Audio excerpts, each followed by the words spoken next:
കേരളത്തിലെ UDFിൻ്റെ കൂട്ടായ പ്രവർത്തനത്തിൻ്റെ ഭാഗം എന്നുള്ള നിലയിലാണ്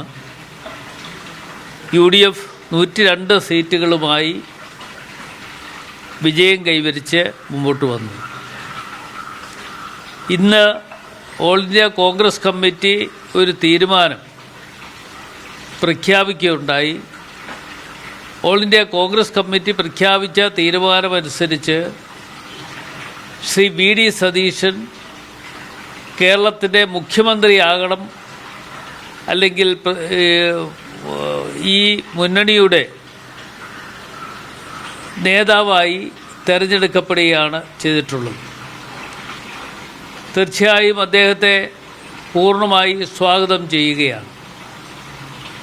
UDF എന്ന് പറയുമ്പോൾ ഒന്നിച്ച് ഒറ്റക്കെട്ടായി ഈ കഴിഞ്ഞ നാളുകളിലൊക്കെ തന്നെ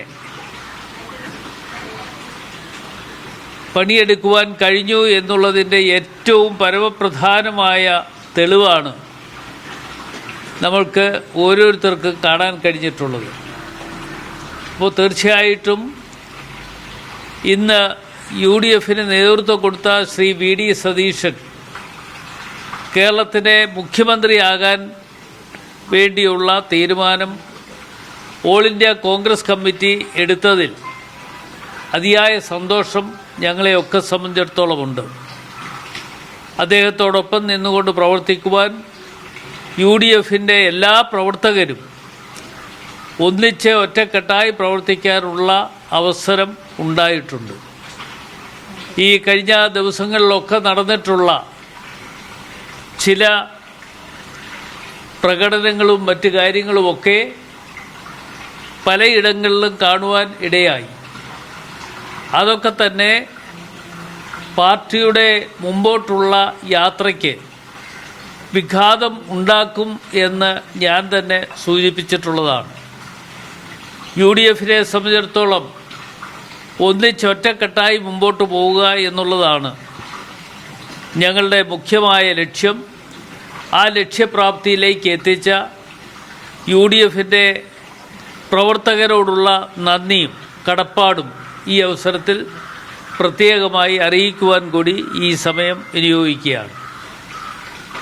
ഈ വിഷയത്തിൽ ഈ തീരുമാനത്തിന് ശേഷം രമേശ് ചെന്നിത്തല മാധ്യമങ്ങൾക്ക് പോലും മുഖം നൽകാതെ ചെന്നിത്തലയ്ക്ക് മടങ്ങി എന്നുള്ളത് ഒരു അസ്വസ്ഥതയാണോ കാര്യത്തിൽ? തീർച്ചയായും അല്ല. അത്തരം അസ്വസ്ഥതകളൊന്നും തന്നെ ഇനിയിപ്പോൾ വിലപ്പോവില്ല.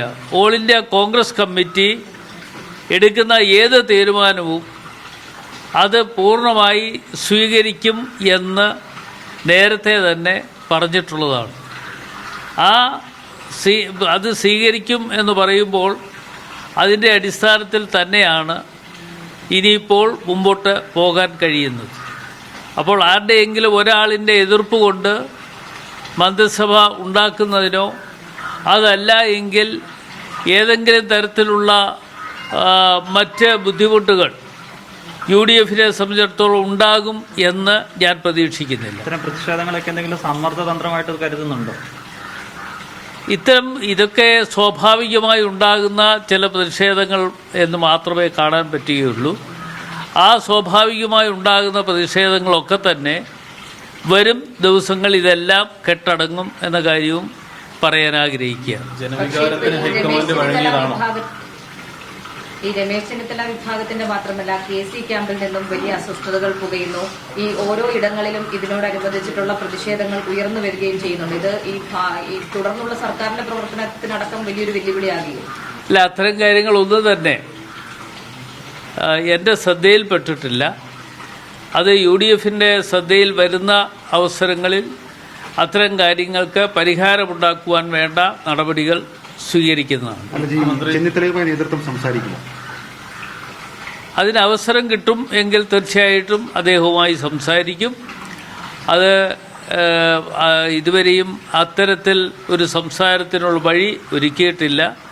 UDFിനെ സംബന്ധിച്ചിടത്തോളം അത് ആവശ്യം വന്നാൽ അത്തരം കാര്യങ്ങൾ പരിഹരിക്കപ്പെടുന്നതിന് വേണ്ടി സംസാരിക്കുന്നത്. മുഖ്യമന്ത്രിയെ കണ്ടെത്തുന്നതിലെ കാലതാമസം മന്ത്രിമാരുടെ കാര്യത്തിൽ ഉണ്ടാവും.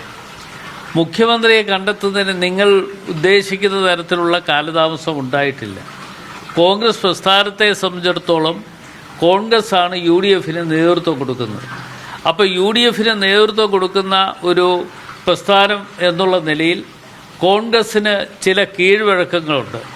ആ കീഴ്വഴക്കങ്ങളെല്ലാം തന്നെ പരിഗണിച്ചുകൊണ്ട് അത് സ്വീകരിച്ചുകൊണ്ട് മാത്രമേ അന്തിമമായ ഒരു തീരുമാനം എടുക്കാൻ പറ്റുകയുള്ളൂ.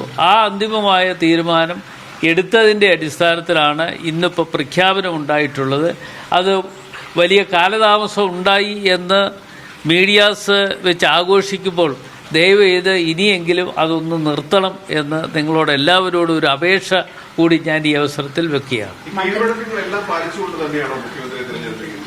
അങ്ങനെയാണെങ്കിൽ KC വേണുഗോപാലല്ലേ മുഖ്യമന്ത്രി സ്ഥാനത്തേക്ക് വരുന്നത്? അല്ല, തീർച്ചയായിട്ടും കീഴ്വഴക്കങ്ങളെല്ലാം സ്വീകരിച്ചുകൊണ്ട് തന്നെയാണ് ഇതിനൊരു തീരുമാനമെടുത്തിട്ടുള്ളത്. ഞങ്ങളെല്ലാവരും തന്നെ നേതൃത്വത്തിൻ്റെ മുമ്പിൽ അഭിപ്രായങ്ങൾ പറഞ്ഞിട്ടുണ്ട്. ആ അഭിപ്രായങ്ങൾ പറയുന്ന അവസരത്തിൽ ഒരു കാര്യം വ്യക്തമായി പറഞ്ഞിട്ടുള്ളത്, ഓൾ ഇന്ത്യ കോൺഗ്രസ് കമ്മിറ്റി എന്ത് തീരുമാനമെടുത്താലും ആ തീരുമാനങ്ങൾ ഞങ്ങൾ പൂർണ്ണമായി സ്വീകരിക്കും എന്നുള്ളതാണ്. ആ ഓൾ ഇന്ത്യ കോൺഗ്രസ് കമ്മിറ്റി എടുത്ത തീരുമാനങ്ങൾ ഞങ്ങൾ പൂർണ്ണമായി സ്വീകരിക്കും. കൂടുതൽ MLA-മാരെ പിന്തുണയ്ക്കുന്ന ആളല്ലേ പാർലമെന്ററി പാർട്ടി അല്ല, അത്തരം കാര്യങ്ങൾ ഇനിയിപ്പോൾ കൂടാൻ പോകുന്നതല്ലേ ഉള്ളൂ. കൂടാൻ പോകുന്ന അവസരത്തിൽ അത്തരം കാര്യങ്ങളൊക്കെ വ്യക്തമാകുന്നതാണ്. പ്രത്യേകിച്ച് ഈ ഘടകകക്ഷികളെ ഉപയോഗിച്ചുകൊണ്ട് സമ്മർദ്ദം ചെലുത്തിയാൽ ഈ രീതിയിൽ മുഖ്യമന്ത്രി സ്ഥാനത്തേക്ക് എത്താം എന്നുള്ളത് വിജയിച്ചു എന്നാണ് ഉയർന്ന ഒരു ആക്ഷേപമെന്ന് പറയുന്നത്. അത് പല ആളുകളും പല രീതിയിലും പറയാറുണ്ട്. പക്ഷേ അത്തരത്തിലുള്ള സമ്മർദ്ദങ്ങളൊന്നും തന്നെ ഉണ്ടായിട്ടില്ല എന്ന് തന്നെ പറയേണ്ടതായിട്ടുണ്ട്. UDF സംബന്ധിച്ചിടത്തോളം UDF അംഗങ്ങളായിട്ടുള്ള എല്ലാവർക്കും തന്നെ അഭിപ്രായം പറയാനുള്ള സ്വാതന്ത്ര്യമുണ്ട്. ആരെയും അഭിപ്രായ സ്വാതന്ത്ര്യത്തിൽ നിന്നും മാറ്റി നിർത്തപ്പെട്ടിട്ടില്ല. അവർക്ക് അഭിപ്രായം പറയാനുള്ള അവസരം തീർച്ചയായിട്ടും ഒരുക്കി കൊടുക്കുന്നതാണ്, ഒരുക്കി കൊടുത്തിട്ടുണ്ട്.